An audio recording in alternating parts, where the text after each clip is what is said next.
ঈদুল আজহা উপলক্ষে পরিযায়ী শ্রমিক ঐক্যমঞ্চের পক্ষ থেকে রেলের বিভিন্ন ডিভিশনে মালদা, হাওড়া, শিয়ালদা এবং বিভিন্ন আধিকারিকদেরকে বাড়তি ট্রেনের জন্য চিঠি দিয়ে জানানো হয়েছিল যে এই ঈদুল আজহা উপলক্ষে যেন বাড়তি ট্রেন দেওয়া হয়, বিশেষ করে শিয়ালদা, লালগোলা, হাওড়া, আজিমগঞ্জ, হাওড়া, মালদা, এই বিভিন্ন রুটে। কারণ এই সব রুটগুলোতে অপর্যাপ্ত পরিমাণ ট্রেন আছে।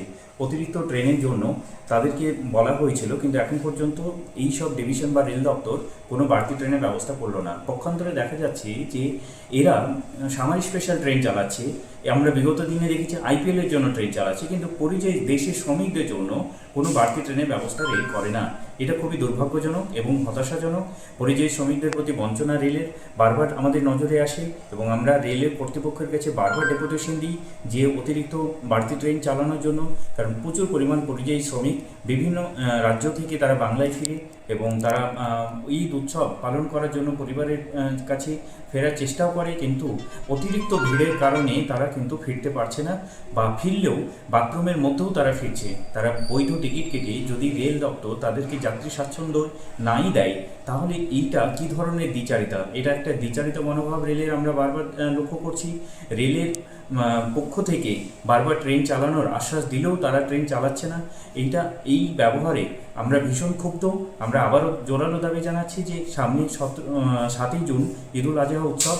এই ঈদুল আজহা উৎসব উপলক্ষে অতিরিক্ত ট্রেন দেওয়া হোক এই সব রুটগুলোতে। শিয়ালদা, লালগোলা, হাওড়া, মালদা, হাওড়া, আজিমগঞ্জ, বিভিন্ন রুটে অতিরিক্ত ট্রেনের দাবি জানাচ্ছি আবারও।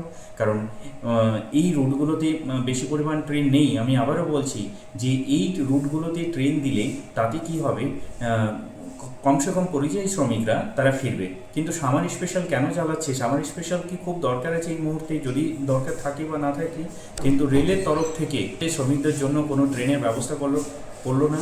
আমরা আবারও দাবি জানাই এবং জোরালো দাবি জানাচ্ছি যে সামনে 7ই জুন ঈদুল আজহা উপলক্ষে পরিযায়ী শ্রমিকরা যেন ঘরে ফিরতে পারে, তাদের জন্য ট্রেনের ব্যবস্থা করা হোক এবং তারা যেন সুস্থভাবে তাদের পরিবারের সঙ্গে ঈদ পালন করতে পারে। এবং রেলের কাছে এটাই আমরা আশা করব যে দ্রুত ট্রেন চালানোর ব্যবস্থা করবে।